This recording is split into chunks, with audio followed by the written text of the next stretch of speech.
It's May, and it's Laird essay time, which is always a wonderful, see, I told you.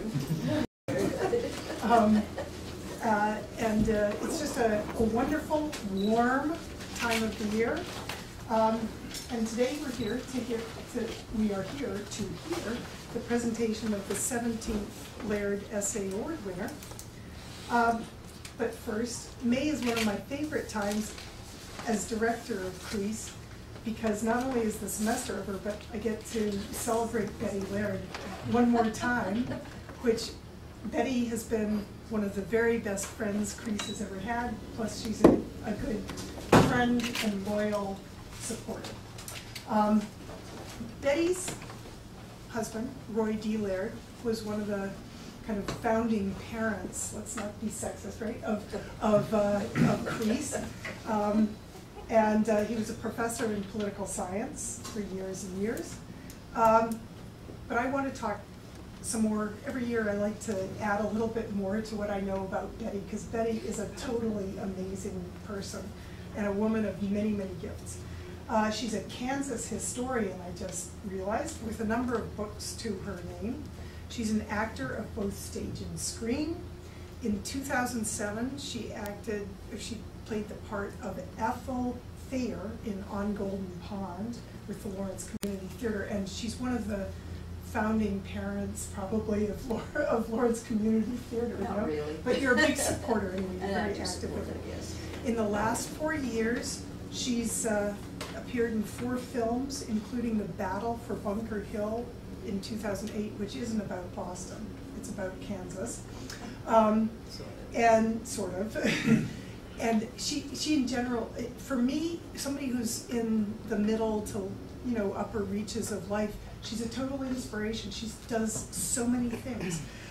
She's a poet whose poems you'll see published in the Lawrence Journal World and elsewhere. And her newest venture, which you can come and see in August of 2011, this next August, is a play she wrote called To Catch a Butterfly, which will be staged at the Lawrence Community Theater. So that's Betty in a nutshell. There's much more to her, but that's, oh, thank you. That's what we'll give you for now. I pay her well. More next year. Okay. And now a few words about the Laird Essay Contest itself. Laird contestants write a 200-page essay. It's a thought piece, in quotes, on any subject of broad interest in the Reese region. It can be in the social sciences, the arts, the humanities, and so forth.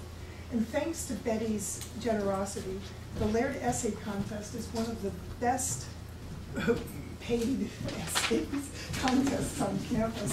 I mean, let's just be blatant about it. The winner receives $750 in a check, $75 in a book budget, as well as eternal fame with your name on a plaque and a picture of you taken. All that's going to happen after you talk. This year we're doing something new, which I hope will encourage more essay entries. We had a lot this year, we had 8, but it would be good to have more, because whether you win or not, it's a wonderful just experience to write up your thoughts, your research. Anyway, we're going to post the essay on the website, on the CREASE website. And I see at least one former winner. If anybody wants to have their champion essay put up on the website, do send it to me, okay? Because I think it's a good learning experience, and you can see what the committee thought was a winning essay. Okay, the 17th Laird Essay Contest winner, Austin Charron, to my right, was the standout in this year's large field. Austin's an MA student in the Department of Geography, and he's writing an MA thesis on ethnic and regional factors of identity among Crimea's Russian population. So from cold to hot, right? Austin received his BA cum laude at the University of Oregon with majors in geography and Russian studies, and a minor in history. And we're always glad to steal good students away from Oregon. Before coming to KU, he spent a year in Ukraine on a Fulbright fellowship. And since then, he's received a number of foreign language and area studies fellowships, so FLAS, as we all know, to support his study at KU. For his entry, Austin wrote an excellent essay on the Sibiriak movement and the roots of modern Siberian regionalism. The screening committee thought the essay, and these are short quotes, immediately engaging, well written and well organized, a pleasure to read, and the committee especially was impressed by almost exclusive use of sources in the target language, in this case Russian, and Austin's perceptive analysis of these sources. So, without further ado, I'm going to hand you over to Austin. But now afterwards, stay please for a brief presentation and celebration of Austin. Yeah. Thank you, Dr. Cruz, for that beautiful introduction, and thank you, Mrs. Laird, for this opportunity, and for all of you for being here. Yes, my name is Austin Charron. This is my presentation for my essay, Sibiriak Movement and the Roots of Modern Siberian Regionalism. I want to begin by just talking a little bit about my general research interest, and you'll kind of see how I ended up with this subject for my essay.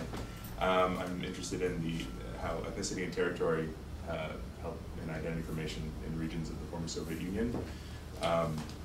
This has a lot to do with the Soviet legacy of nationalities policy and the way territory had been nationalized and territorialized around different groups. It has a lot to do, as you may or may not know, with Stalin.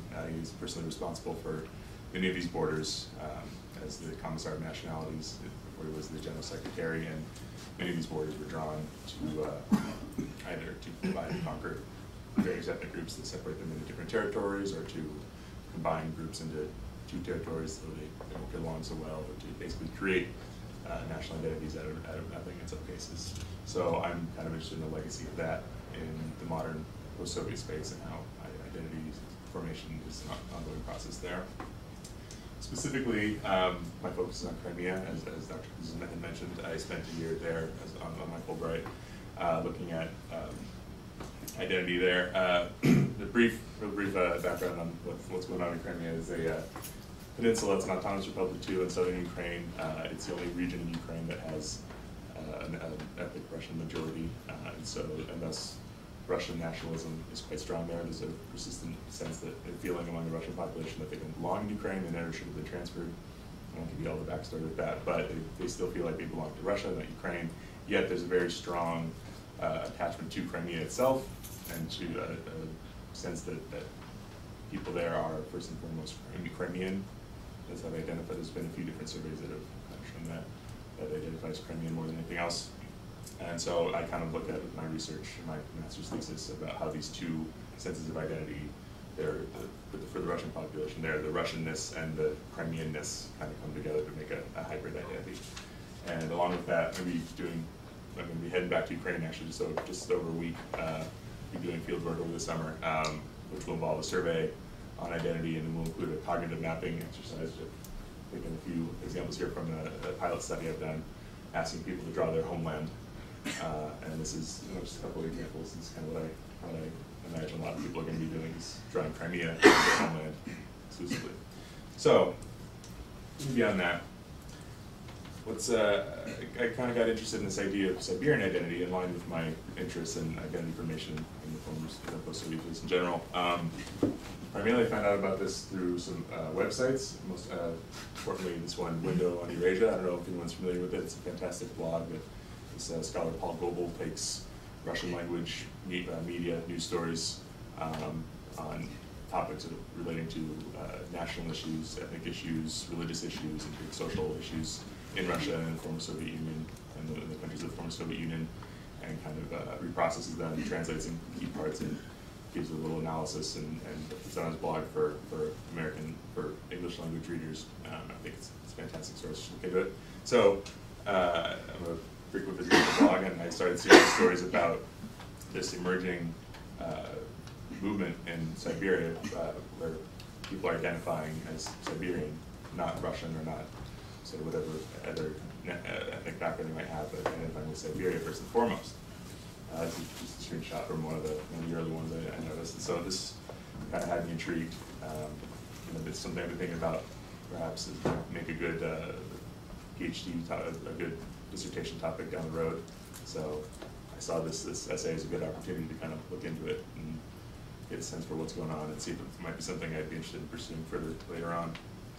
And I thought it was interesting that it's an idea that people identifying on a much larger scale than what I'm used to looking at with Crimea. It's a very small region, and there are plenty of smaller regions within Siberia that I'm sure people have a strong sense of identity for, around like Baikal maybe, but there's this persistent idea that it's all of Siberia that people are identifying with. At least that's how it would appear in these articles. So yes, the gist of most of these articles was that there, on this blog in particular, was that there was this this campaign going on among a number of bloggers and people in the Russian blog community to promote the idea that it should be identifying as Siberian on the upcoming census that happened now in October of last year. And so I started looking into this and found some other blogs. You can see the websites kind of that have been part of this movement. Screenshots from that.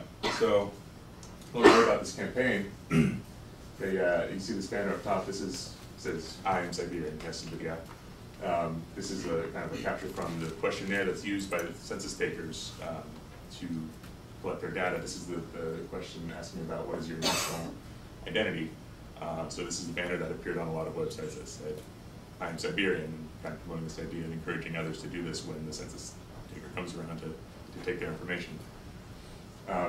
It actually was kind of spawned, the idea was spawned after this list was released by the Russian government that included all the acceptable answers, all the answers that they would accept for this spot, question number 7 on the census. And it was a list that included, I think, some 1,800 possibilities, any variation of any one identity, any slight spelling differences and everything, and it was made available to people.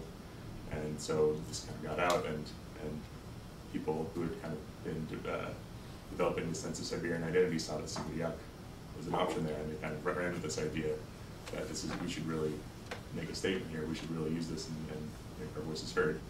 I won't get into the politics of the making that list and kind of be dividing ethnic groups by letting them identify as one way and in this way kind of dissipating any unified national identity among any groups. But that's another issue, another essay topic, I'm sure. So sorry about that. These are just a couple other little banners or graphics that I found from on the web that kind of express this idea. It says the Republic of Siberia. The dream of maybe a handful of these people, and then it says my homeland is Siberia. So here's a little more. This is kind of a call to action on one of these websites that was promoting this idea with another banner, the action for "Say I am Siberian." So it's this, there's a lot of these out there. I just took one and translated. It says, "So friends, Siberians, according to the Russian Constitution, the nationality of a citizen is determined not by a passport, not by the direction of the government, but by a person's self-identification. The nationality Siberian is given as an option in the 2010 census. At the same time, officials and deputies in Moscow are trying to hold back our Siberian self-identity. Siberian doesn't just mean a place of residence, nor a stamp in a passport. Siberian is a state of mind. Proclaim loudly that you are Siberian. Add your name to the list of Siberians and tell them what you think." There's kind of a guest list you can sign on this particular website. "Siberia is not a colony. When we are united, we are invincible." So this just serves as one example of the kind of the rhetoric that was out there and it's pushed to make their voices heard in the census. And after that, after the census actually happened in October, in December, in the city of Tomsk, which appears to be the hotbed of Siberian regionalism and Siberian identity, there was formed this new group, the Sibiriak social movement, with this fancy logo and everything. And then a month later, they met and adopted a charter that kind of outlined their goals, which briefly, I mean, it was a fairly long charter and had a lot of different points to it, but essentially, its founders aimed to preserve Siberian culture and traditions, facilitate interethnic and interfaith dialogue among Siberians, promote the development of Siberian civil society, and ultimately help raise general standards of living for all residents of Siberia. So here's them in their meeting. You can see it's pretty meager. It's not a big sweeping movement or anything, but just this kind of small grassroots thing that's been organized online. So, you know, how successful could this campaign have been if it was just a little movement? I mean, looking around on the internet, in my efforts to do so, I didn't find a whole lot. Really, there was, you know, some very strong voices pushing for this and some communities, but there wasn't a really huge membership in most of them. It seemed kind of, you know, no bigger than, say, a fan club for some you know, famous rock star or something, just kind of small. However, there was some statements released by Rosstat, the Russian state statistical agency, about the census. The actual census data won't be released for some 1 or 2 years, I think. They really take their time with it. So we won't know the actual numbers for a while.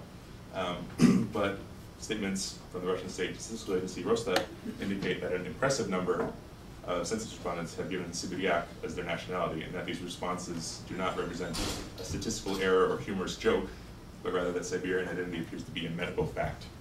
That's a translation, it's not my wording. And that this is, you know, this is a direct quote from an unnamed official of the Rosstat office in the Siberian city of Krasnoyarsk, that during the last census in 2002, the majority of these people considered themselves Russians, but in 8 years they've become Siberians. There really are a lot of them. And if the census takers had done their job correctly, there would have been even more. A lot of them didn't even go anywhere, but just filled out the questionnaires using available data. These people didn't report any Siberians, only Russian or a dash. So there were these widespread reports that a lot of these census takers either just kind of went to records that had already been kept about the nationalities of the people who were living in any given residency and just copied that information over, or that they went to these residences and asked for their nationality, and they said Sibiriak, and they refused to put that. They said, oh no, that's not a real ethnicity, we can't put that. So, you know, it sounds like the true number of responses will never actually be known because there was all this controversy surrounding the actual census taking. So this was really interesting to me, this whole idea of where did this phenomenon come from? How had I not really heard about this before? How did it suddenly appear out of nowhere, seemingly? Or how long has this sense of Siberian identity been around? So I started looking into the roots of this a little bit. And it turns out the roots go quite deep, and that the idea of Siberian regional identity is nothing new by any means. Just more briefly, more recently, in 1990, there was this agreement. The Siberian Agreement was created between a number of regional political leaders in regions and regional centers in Siberia, designed to promote Siberian development and economic growth. Quote here from one author from Dermot that says, while they repudiated Siberian separatism and efforts by the ethnic regions in Russia to expand their powers, members seemed determined to defend Siberian interests against those of the core and to keep more of Siberian's wealth within the region. So there's a sense that they were a people that belonged in an area that had resources that should be used by them and for themselves to some extent, and that they were, these resources and things that they considered their own were kind of being exploited, and the benefits of which were kind of going out of the region to, you know, say, European Russia, away from their own territory. So going back a little even further, from the book Empire of Nations, author Francine Hirsch has I found just a quote in there that says, in the census takers in the 1926 census in the Far East reported that in one region the majority of the population identified themselves as Sibiriak, even though ethnographers did not recognize the existence of a Sibiriak nationality. The census takers noted, in our hearts we fully agree with them because we think there is such a northern narodnost, but we had to redo the census in the region. So you can see that even just with this census nonsense, this goes back further, and even, you know, 75 plus years ago was even some controversy there with census takers not being able to actually mark this. So it would appear that there's been some sort of Siberian identity for a while that is being acknowledged. But it goes even further back than that. The real roots, the core, the primary source of this sentiment goes back to the Oblastnichestvo movement of the 1860s. So in the mid-19th century, we find the original forebears of the movement, particularly in the works of Grigory Platanin and Nikolai Yendrintsev, shown here. Platanin and Yendrintsev founded the Oblastnичество movement for Siberian Regionalism in the 1860s, advocating against the division of Russia into a core and periphery, and promoting the social and economic development of Siberia for its own sake. Both men were Russian, ethnically Russian, and explorers and writers who had fallen in love with the diverse landscape and cultures of Siberia and the rest of Inner Asia. Their writing controversially espoused the influence of Asian cultures on contemporary Russian society and expressed the need for Siberian autonomous development. I think Yendrintsev in particular was really into folklore and kind of legends of different ethnic groups in China, or not, well, in Asia, East Asia, Central Asia, and interested in how, and saw a lot of similarities between those and some of the legends further west, so some of the European ones, and was convinced that there was this lineage from east to west that the West was really neglecting, and that's kind of started a lot of controversy in Western Russia and European Russia. And both men were very controversial figures, as I mentioned, and both served jail time at some point for their activities because they're perceived as separatists, though, as I'll get to later, they weren't separatists per se, but they were perceived as such by Russian authorities and were jailed for their activities. So, obviously these are the two big kind of movements for Siberian identity, this older Oblastnичество movement, of the Oblastniki, or the Sibiriaki, modern day Sibiriak movement. And in reading about the two of them, I started to see some big similarities in their outlook and in their approach. So both have conceived Siberia as a region exploited for its resources to the benefit of the Russian core. Of course, back in the 1860s, the most valuable resources of Siberia were a lot different from what they are today. They were primarily interested in furs, the minks and the stoles and little creatures out there. So those were being hunted ferociously and depleted. A lot of precious metals, gold in particular, was obviously very valuable at the time. Also dairy, butter in particular was well known for being very good. The best butter came from Siberia. Not that that's really exploiting resources so much. I think that's not one that they were as concerned with. But they did still feel like they were a colony, literally. As you can see, this is the main work of Yendrintsev. It's Siberia as a colony. They understood that they weren't treated the same as the Russian core. They were colonized. This territory was colonized at some point, and its resources extracted, and not just because of the resources, but because its natural resources were being extracted and exported, because it was being used as a place of political exile as well, and because it was receiving no cultural or educational subsidies from the state, and because the socioeconomic concerns of its indigenous population were largely being ignored. The Oblastniki argued that Siberia was no less a colony of Russia than India was of Great Britain, only right next door, as opposed to across the world. So furthermore, in his groundbreaking 1882 work, Siberia as a colony here, Yendrintsev also criticized the highly centralized and bureaucratized structure of Russian government, which he contended was intentionally designed to hinder regional self-government and stifle local development. So he was really adamant about this fact that they weren't being treated the way they should be, that it should be developed alongside the rest of Russia, and that it should be built for its own sake as well, and it should be benefiting from its own natural resources, among other things. And so Platanin and Yendrintsev's sentiments would certainly ring true among followers of the Sibiriak movement today, in their crusade to keep Siberian resources and revenues in Siberia. Of course, nowadays, these resources are much different. The fur and the dairy and the precious metals are more or less a thing of the past. Well, maybe not the precious metals, but certainly minerals are still big business out there, primarily oil and gas as well. And you can see here is this diamond mine in the Siberian city of Mirny. I guess it's the biggest hole in the world, if you want to say. It's just this open mining pit. It's really obviously just marked the landscape that a lot of people really resent. And then oil. It's profitable, but it's not great for the environment. The environment is something that a lot of them hold very dear. So this is a lot of the primary concern now in regard to the resource extraction and export. A quote from an entrepreneur from the small Siberian city of Kansk, from one article I read about this. He says, "You can't take Siberian oil, coal, timber, ore, and bring here all kinds of radioactive waste, without considering the interests of the local residents. As for the waste, I'm not kidding. Even the site in front of my house is filled with some imported radioactive muck."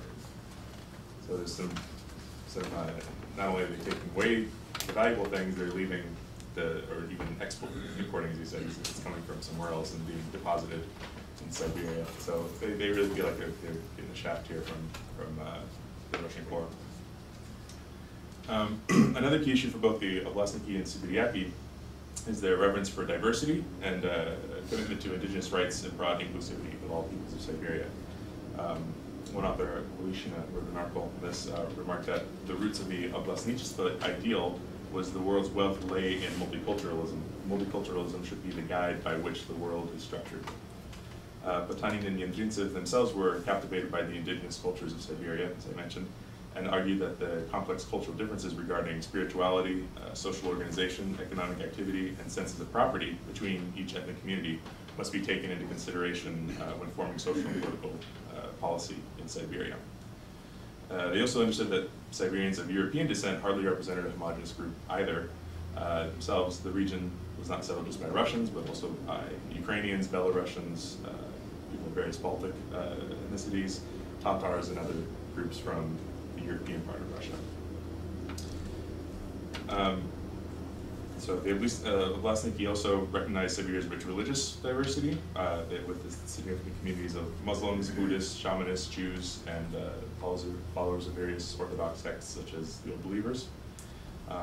So with such a heterogeneous population, the Oblastniki understood that Siberia's strength lies in its diversity, which therefore must be celebrated and preserved. Which they saw was opposed to some of the more nationalist, chauvinist ideals that they saw coming from the Russian core, which is still true today, of the Sibiriaki. So today's proponents of the Siberian regionalism clearly see the same necessity for focus on diversity and multiculturalism. Many of the stated goals within the charter of the Sibiriak movement that I mentioned pertain to the facilitation of dialogue between various ethnic and religious groups and the preservation of native Siberian languages and cultures. Furthermore, they are also against the kind of extremist Russian nationalism and patriotism that seems to have kind of developed in the last 5-10 years in Russia. You can see some of these pictures here of extreme Russian nationalism. And this is also kind of around the same time when the Sibiriaki movement was getting off the ground. In December of last year, there was the big racially charged riots in Armeyskaya Square in Moscow in response to the murder of a ethnic Russian soccer fan by a group of men from the North Caucasus, supposedly, and that kind of sparked this outrage, and these kind of almost pogroms against people from the Caucasus of Central Asia and Moscow on this day. And so, in a lot of the discussions of the Sibiriak movement online that's been coming up is something that they are ashamed of as Russians, and something that they really want to keep out of their ideal for society. They want to focus on inclusivity, bringing everyone together, acceptance, all that. Also common in both movements is a repudiation of separatism, despite what Potanin and Yendrintsev had been accused of and jailed for. But they were committed to state federalism and the rights of different regions to develop according to their own unique needs and circumstances. So the Oblastniks rejected the division of Russia into core and periphery, wherein the former is sustained by the resources of the latter. Instead, they promoted the establishment of a federation of the Russian Empire's various regions, similar in structure to the United States. That would guarantee each region a large measure of cultural and economic autonomy, and would allow each region to develop along its own trajectory while still being part of a strong Russian state. Now, arguably, on paper, such a federation does exist in Russia today. It's certainly a federation. It's got regions that are autonomous on paper, but yet, while it seems to be officially divided that way, the Sibiriaki movement today feels that authority is still too highly concentrated in the central government, and that Russian federalism should be strengthened. One blogger on one of these blogs remarked that, "I hope that nobody sees in our actions a call to separatism. In my view, Siberia is well off within a federal state. The fact that we don't have an authentic federal state today is another issue. So there have certainly been some small groups of radicals calling for complete Siberian independence over the years. As you saw, there's the one graphic of the Siberian Republic, for example. Both the Oblastniki and Sibiriaki, as the most mainstream currents of Siberian regionalism, have expressed their goals within the framework of a central Russian state, promoting federalism and autonomy over revolution and separatism. And I guess briefly, there's just some other graphics from online. So towards a new model of Russian federalism, the view from the regions, and welcome autonomous Siberia. So some of the sentiment being expressed through graphics on the internet. So now underlying this entire debate over Siberian regionalism is a pervasive sense that at their core, Siberians are simply different from those who live in other parts of Russia. One of the main proponents of this is famous Russian author, Valentin Rasputin, famous for the book Farewell to Matyora, among others, who's a self-proclaimed Siberian patriot and a true lover of Siberia and everything that it represents. So he's got this great quote here about Siberians. A Siberian exhibits a certain fatedness, a deep and solid rootedness in this land, a compatibility between the human soul and the spirit of nature. Siberians are rarely unfaithful to their homeland. The urge to move from place to place that has become epidemic everywhere is less noticeable in them and is confined, as a rule, to the boundaries of their native region. It's kind of a bold statement to say that Siberians only like Siberia, they don't want to go anywhere else. But to some, it's true, I suppose. Also, some other examples of this kind of unique Siberianness.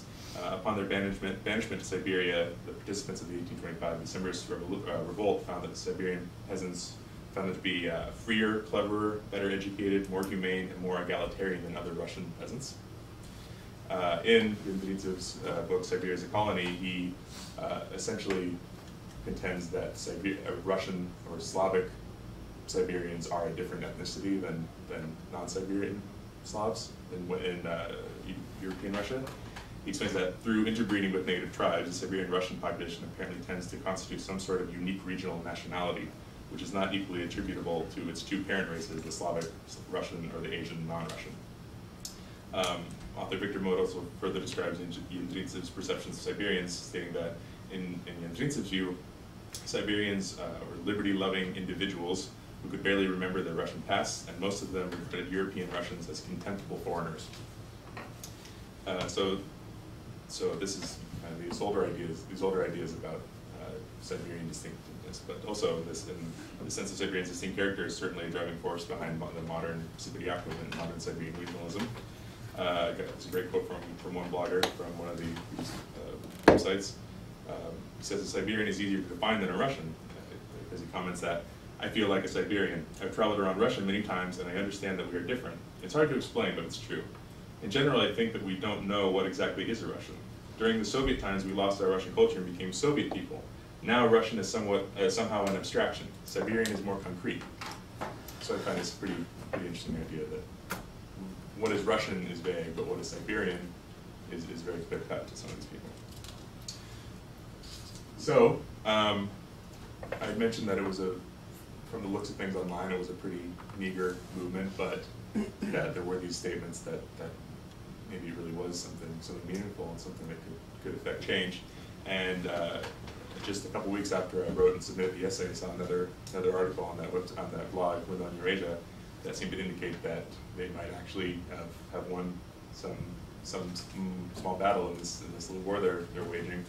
There's this quote from Valery Draganov, the first deputy chairman of the Duma International Industrial Committee. He says that according to the results of the last census, the word Siberian in the nationality line has broken all records. An impressive number of residents from Tyumen, Omsk, Novosibirsk, Kemerovo, Krasnoyarsk, Irkutsk, Bagnal, and Yakutsk put Siberian. Under conditions when the sense of being cut off is growing among residents of the regions, when they do not feel themselves as part of a large country, the question of nationality policy acquires an unprecedented sharpness. So it seems to indicate that they might seriously begin taking these census results into consideration when developing further nationality policies. It seems that they're at least taking it to heart and considering it to be a real thing that they might need to deal with at some point. which, after seeing what this amounted to online, I'm pretty floored. I guess I maybe had a much bigger presence in Siberia itself. Maybe it was much more visible. Maybe there was more of a campaign on the ground, not just online. But from my perspective here in Kansas, looking at it online, it was kind of shocking to read some of these things. So I mentioned this might be something I'd be interested in pursuing later on in graduate school. And so if I do, I've kind of thought of some further questions related to this that I might want to look into. So how does Siberian identity vary across Siberia according to ethnicity, region, religious affiliation, or any other demographic factors? So do certain ethnic groups in Siberia feel themselves to be more Siberian than other ethnic groups? Do some identify more with their smaller territory? Do they identify in other ways? I want to look at the demographic variations between within this Siberian identity. And for those who do identify as Siberian, how do they define Siberia? What does it include? It's despite what the one blogger said that Siberian is clearer to understand, it is sort of vague what actually constitutes Siberia. I think for most of us, we just assume it's everything east of the Urals, but the way kind of the federal okrugs are divided, at least in Russia, is that there's Siberia, which is kind of the middle part in this picture, then there's the Russian Far East, which they don't consider to be part of Siberia per se. Though you find other maps that definitely do include it in Siberia. So does it include places like, you see Amurskaya Oblast kind of on the edge, this one right here, and then places like Tuva, down, which is that one, and some of these ones that are in the mountains in the south that are kind of in a different, geographically defined region, in the mountainous region, not really characteristic of the rest of Siberia. Do they include that? I mean, would somebody in another place in Siberia include that in Siberia if asked, or would someone there consider themselves to be in Siberia if you ask them? So I mentioned my survey that I'm going to be doing Crimea and the cognitive mapping exercise. I think it'd be pretty interesting to do something similar here, to go to various parts of Siberia and ask them can you draw Siberia for me, and see what they include, or ask them questions that kind of reveal their conception of Siberia itself. So just some quick conclusions. So these Siberian regionalist movements, I think, serve as an important reminder of the heterogeneity of identities, interests, and social aspirations within Russian society, even among ethnic Russians, that many take for granted both in the West and in Russia itself. Furthermore, the movement's commitment to peace, tolerance, and community should serve as a shining example of the potential for progressive social movements in a society that often appears increasingly xenophobic and nationalistic, at least from this Western perspective. So thus, while Siberian regionalism may not be a new idea, it appears to have been given new life at a time when Russia can actually need it the most. And with that, I'll take any questions.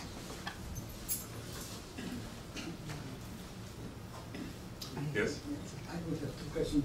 One to this idea of perception of where Siberia starts, begin, and so on. If you include the word Pacific in the survey, the Pacific Russia instead of Siberia, and then another one, Siberia, maybe that would sharpen it, whether they feel which way this perception feels. The other one is about age, because older people are much more rooted, of course, they want to move and so forth. But do you have any idea about how age structure and age differences come into the perception? Well, I would assume, because this was mostly organized online, that it's young people who are have this push to identify as Siberian. Maybe the word had reached the older generations by word of mouth. I'm sure they didn't read about it online themselves.